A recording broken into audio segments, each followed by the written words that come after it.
Warahmatullahi wabarakatuh. Bismillah ar-Rahman ar-Rahim. Nahmaduhu wa nusalli ala Rasulin Kareem.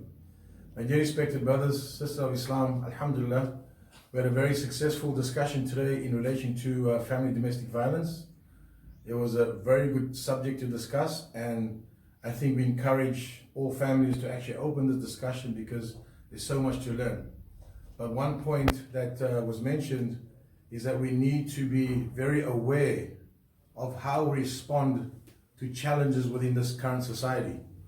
Because we're living in a society where ourselves, our children, are exposed to social media, which is most of the time negative and has a negative impact on our children.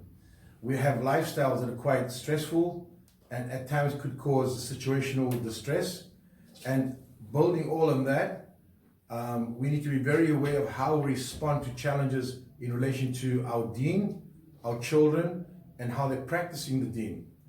As an advice, I ask Allah subhanahu wa ta'ala that He gives us the calmness, the peace of mind and tranquility, and the understanding to respond to challenges in a way that is pleasing to Allah subhanahu wa ta'ala, accordance with the teaching of the Prophet sallallahu alaihi wasallam, and very important, in accordance with the law of Australia. So we need to be very specific and careful when we respond to challenges in relation to being physically abusive or verbally abusive or all the categories of abuse. Because my dear respected brothers and sisters of Islam, we're living in a society now where if your child goes to school with the slightest bruise on them, they will be asked what had happened. And Allah protect us that if we somehow thought that we're disciplining our child for not reading Salah and we use an instrument to discipline them and that causes a mark, that could cause a lot of pain and stress to ourselves and our family.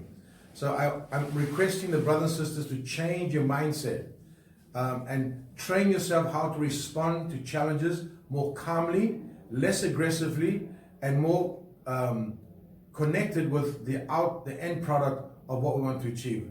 So my advice today is to keep calm, monitor your responses, and be very aware of the impact of what you say, what you do at all times. Assalamu alaikum wa rahmatullahi wa barakatuh.